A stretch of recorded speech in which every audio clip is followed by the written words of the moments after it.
Hello friends, welcome to Sambar classes. या व्हिडिओमध्ये chapter number 2 mechanical properties of fluids exercise आणि त्यावरचा 10 नंबरचा क्वेश्चन और 10 नंबरचा प्रॉब्लेम आपण सॉल्व करतोय. काय दिले? Find the pressure 200 metre below the surface of ocean if pressure on the free surface of liquid is 1 atmosphere in bracket density of sea water is equal to 1060 kilogram per meter cube. आता तो जो data दिला एकदा तो मांडून घेऊ. काय काय दिले आपल्याला? गिवन डाटा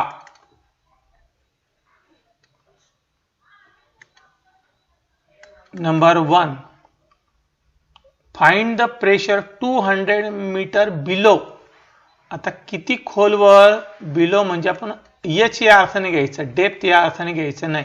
एच ची व्हॅल्यू दिलेली 200 मीटर. नंबर 2, दुसरं काय दिलं आपल्याला? Ocean pressure on the free surface of liquid is 1 atmosphere. आता हे प्रेशर दिलेलं आहे. आता एक कोणतं प्रेशर दिलेलं आहे? PO, atmospheric pressure. किती असतं ते? 1 ॲटमॉस्फियर. लक्षात ठेवा ही व्हॅल्यू. इज इक्वल टू, आणि ते जर कन्वर्ट केलं तर ते मिळतं 1.013 इंटू 10⁵ पास्कल. ही व्हॅल्यू तुम्हाला लक्षात ठेवा लागणार आहे.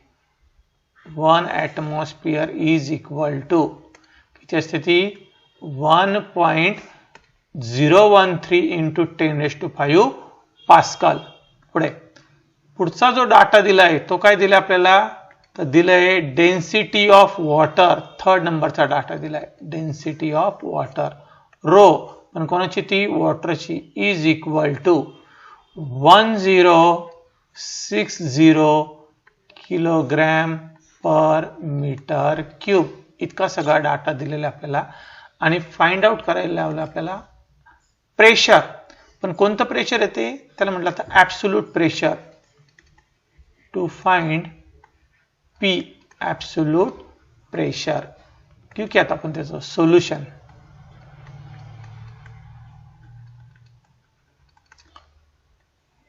त्याचा एक फॉर्म्युला डिराइव्ह केला होता आपण ॲब्सोल्यूट प्रेशरचा. तो इथे यूज करणार आहे. वी नो दॅट, काय फॉर्म्युला होता तो? P is equal to P0 plus H rho G.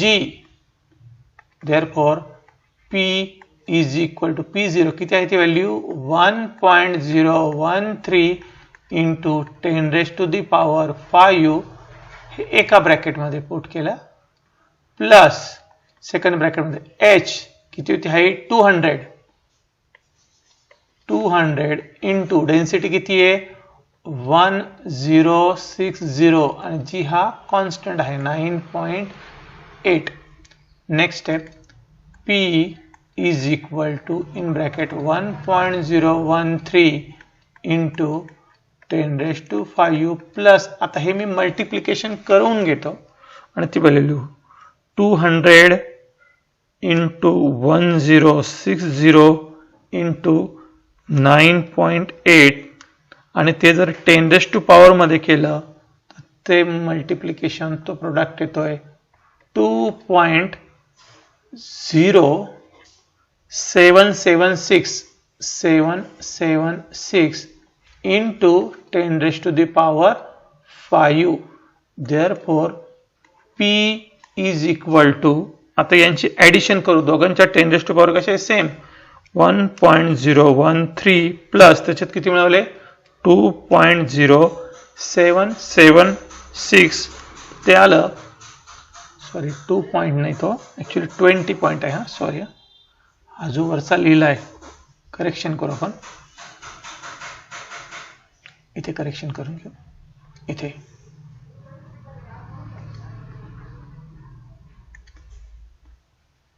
इथली जी व्हॅल्यू आहे ती आहे 20 पॉइंट. हा तर ही व्हॅल्यू किती आहे, सॉरी ती व्हॅल्यू आहे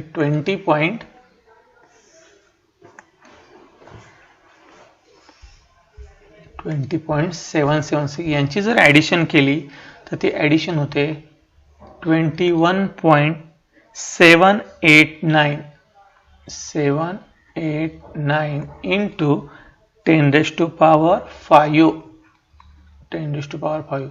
आयदर पास्कल तुम्ही लिहू शकता और Newton per metre square. Box करू. ओके, हे त्याचं answer.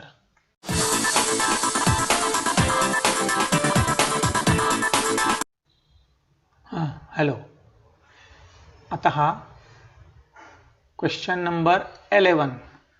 In a hydraulic lift, the input piston had surface area, इनपुटचा एरिया दिलेला आहे 30 square centimeter, and the output piston has the surface area 1500 square centimeter. If a force of 25 Newton is applied to the input, calculate the weight on the output. Data मांडून घेऊ आपण. given data. Number 1 पहिला दिलाय तो पिस्टनचा surface area इनपुटचा, जे तो दाखवू आपण. A1 इज इक्वल टू किती आहे तो 30 स्क्वेअर सेंटीमीटर. आउटपुटचा तो एरिया दिलाय, आउटपुट पिस्टनचा एरिया. आता आउटपुट म्हणून तो A2 ने डिनोट करू. A2 is equal to 1500 square centimetre. दोघे एरिया कशात दिलेले, CGS मध्ये दिलेले. नंतर if a force of 25 newton is applied to input, इनपुटला अप्लाय केलेला फोर्स म्हणून तो डिनोट करू आपण F1 ने. किती आहे तो 25 न्यूटन. काय कॅल्क्युलेट करायचं, calculate the weight. Weight is nothing but one type of force. So to find the value of output force means F2 विचारला आपल्याला. F2 काढता येईल आपल्याला तो F2. सायंटिस्ट पास्कल, आणि त्या पास्कलचं इथं काय करू, प्रिन्सिपल यूज करू आपण. सोल्युशन अकॉर्डिंग टू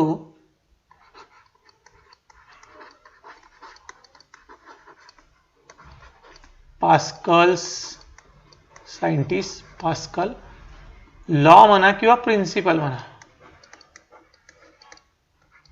पास्कलने सांगितले की प्रत्येक पॉइंटला असणारं जे प्रेशर आहे ते कसं असतं, सेम. म्हणजे P is equal to P अशी तिची कन्सेप्ट आहे. पास्कलची कन्सेप्ट आहे ती pressure is equal to pressure. पण हे आहे आउटपुट प्रेशर, हे कोणतं आहे, इनपुट प्रेशर. आउटपुट प्रेशर आपण दाखवू P2 ने आणि इनपुट प्रेशर कशाने दाखवणार आहोत, P1 ने. हे जे दोन प्रेशरची जी डेफिनेशन होती, force per unit area is equal to, इकडे पण काय, force per unit area. Output pressure होतं म्हणून हे दाखवलं F2 upon A2. Input pressure होतं हे दाखवलं F1 अपॉन A1. आता हे रिअरेंज करू आणि काय फाइंड आउट करायचं आपल्याला, F2 इज इक्वल टू, हा A2 इकडे काय होऊन जाईल, multiply. So F1 into A2 divided by A1. त्यांच्या व्हॅल्यू पुट केल्या. F1 किती आहे तो 25 इंटू A2 किती होता तो एरिया, एक मिनिट बघून घ्या, 1500 डिवायडेड बाय A1. पहिला एरिया किती होता 30. हा 0 काय झाला, कट झाला. ते 3 ने काय करू, डिवाइड करू. 3 5 15 आणि 0 ॲज इट इज यांचं मल्टिप्लिकेशन करू आता. Therefore F2 is equal to, आता हा जो 0 येतो तसं लिहिणार आहे. 5 ने जर याला मल्टिप्लाय केलं, 5 5 25 2 5 2 10 10 प्लस 2 12 आणि हा 0 ॲज इट इज ठेवला तर हे काय असणार आहे, वेट आहे, फोर्स आहे, म्हणून त्याचं युनिट लिहा न्यूटन. हे इन्क्लोज करून बॉक्समध्ये. जे आउटपुट वेट आहे ते किती मिळालं, 1250 Newton. Okay.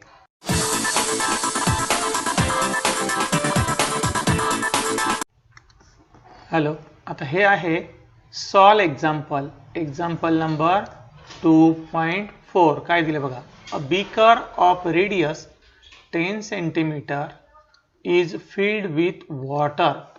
Calculate the force of surface tension on any diametrical line on its surface tension of water. On its surface, आणि हा ब्रॅकेट मध्ये डाटा दिला ऍक्च्युअली बरं का. Surface tension of water is, confuse होऊ नका, सरफेस आणि परत सरफेस कसं आलं ते. तर एक बीकर दिलंय, ग्लास बीकर. बघा हे बीकर आहे समजा, ग्लास बीकर. आणि अशा ग्लास बीकर मध्ये काय फिल केले हो त्यांनी, फिल्ड विथ वॉटर. हे बघा हे वॉटरने फिल्ड केलंय, हे वॉटरने फिल्ड केलंय, वॉटरने फिल्ड केलंय. आणि तो जो बीकर आहे त्या बीकरची काय दिलेली, रेडियस. बघा इथून इथपर्यंत समजा हे घेतली रेडियस आर. किती दिलेली ती रेडियस, 10 सेंटीमीटर. जर रेडियस 10 सेंटीमीटर असेल तर टोटल जर केलं तर त्याचा जो डायमीटर होईल तो डायमीटर किती होणार आहे, डबल, म्हणजे 20 सेंटीमीटर. पण त्या बीकरचा डायमीटर म्हणजेच आपल्यासाठी ती काय झाली, ती लेंथ एल. डायमीटर म्हणजेच काय झाला, लेंथ. म्हणजे हा पहिला डाटा दिलेला आपल्याला. नंतर आता ती कन्सेप्ट सांगितली की तो जो फ्री सरफेस आहे त्या फ्री सरफेसवर राईट अँगलला एक फोर्स ऍक्ट होतो. कोणता फोर्स आहे तो, एफ. आणि एफ ला जर एल ने डिवाइड केलं तर ती डेफिनेशन तयार होते सरफेस टेन्शन. ती इथे आपण काय करू, यूज करू आणि कॅल्क्युलेशन करू. मांडू आपण given data. Given data number 1 काय दिली, radius R is equal to 10 centimetre. Therefore diameter D is equal to, त्याच्या काय होऊन जातो तो डबल, 20 सेंटीमीटर. पण हा जो डायमीटर आहे तोच आपण लिहिताना काय लिहिणार आहे, as a length. Length is equal to 20 centimetre. त्याला जर मीटर मध्ये कन्वर्ट केलं तर 20 डिवाइड बाय 100 म्हणजे ते होतं 0.2 मीटर. हा पहिला डाटा. सेकंड नंबर, सरफेस टेन्शनची व्हॅल्यू दिलेली, means T is equal to 0.075 newton per metre. आणि यावरनं काय फाइंड आउट करायचं आहे, तर फाइंड आउट करायचं आहे to find the value of force, means F. To find the value of force. इथे काय फाइंड आउट करायचं आहे, फोर्स फाइंड आउट करायचा आहे. तर तो फोर्स आपण फाइंड आउट करू. एक मिनिट. ओके, तर आपल्याला काय फाइंड आउट करायचं आहे, आपल्याला फाइंड आउट करायचा आहे तो force, means F find out करायचा. F is equal to,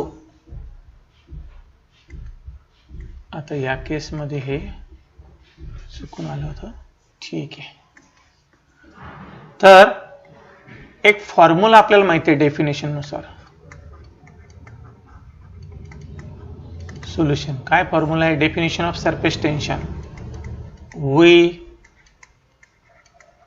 know that surface tension T is equal to force per unit length.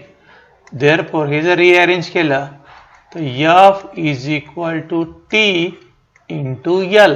आपल्याला फोर्स विचारला आहे. So F is equal to surface tension किती दिलंय, 0.075 into L किती आहे तो 0.2.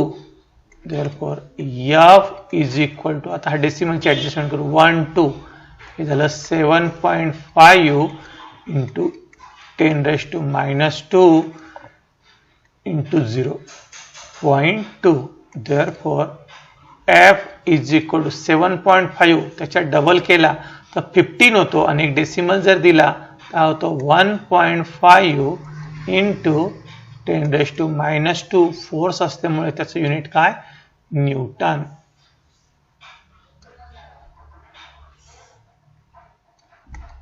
Okay, हे त्याचं आन्सर.